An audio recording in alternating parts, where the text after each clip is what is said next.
As preppers, of course, we want to prepare for anything that might come, and one of the best ways to do that is to stockpile food, lots of food. And of course, we want to control our own food, know what we can store, stockpile, and put away. But the government, along with corporations, have different thoughts. Look at this. And this is leading to something huge. Stick with this. Tyson Foods plans to spend $1.3 billion to automate their meat plants. Clearly, it's not uncommon for corporations and businesses to cut out people, a huge expense to automate things, to make things more streamlined. I'm not approving that at all, but where this is heading is far worse than that. They plan to spend $1.3 billion to increase automation in meat plants over the next 3 years, and they claim meat processors have been able to find enough workers for the past 2 years due to tight labor market and health concerns. They will increasingly use machines instead of people to, do things like debone the chicken, one of the most laborious, intensive jobs, and a position with high turnover. The company aims to slaughter 47 million birds a week over time, reaching about 98% capacity utilization, and demand is outpacing supply.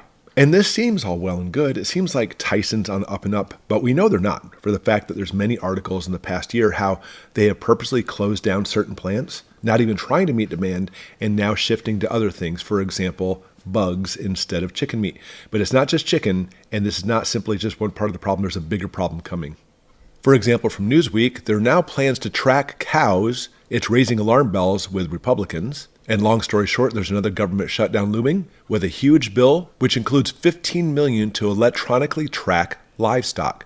And hidden in that bill, lobbyists got $15 million to implement electronic tracking of all cattle in the U.S., and no law authorizes this. But here's the key, and it goes along with Tyson. It will be used by the Green Agenda to limit beef production and the corporate meat oligopoly to dominate small ranchers. So we're seeing problems in the chicken industry, and now, of course, we see problems in the beef industry as they're trying to make it so every single head of cattle, which surprisingly farts out gases, which is causing global warming or some kind of crap like that, no pun intended.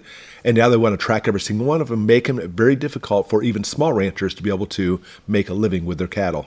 And that goes along with this coming out last month. Right now, the U.S. cattle inventory is the smallest in 73 years. There is a war on meat. You can see how it's been dropping, went up for a little bit, and now it's at a record low, which is very interesting considering if you look at the average weekly heifer and beef cow slaughter, it's way up. So we see very high numbers of cows being slaughtered because people like beef, but the number of cows out in the field have dropped. I mean, it's not like the cows are being butchered and that's why they're disappearing. It is simply government control making it so beef and cows are not as plentiful as they used to be. But here is what it all leads to. Hungry for innovation, the rise of 3D printing in the food industry.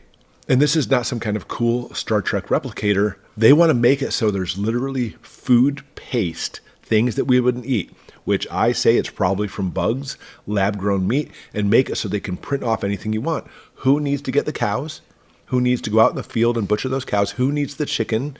Who needs all those things? Now they can literally 3D print the food you want. Of course, it's all food that we would never eat. And they say, well, you know what? It's the most exciting trend since sliced bread. Chefs have even used it. Oh, that's great.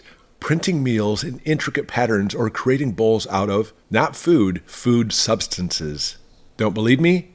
The 3D printed food also has attracted attention of some industrial sectors, most notably NASA, the U.S. Army, and it could open new doors of flavor experiences for many who require specialized diets. Yes, a diet of Z-bugs and things we don't want to eat. I want my beef, I want my chicken. No, I don't want a 3D printable food.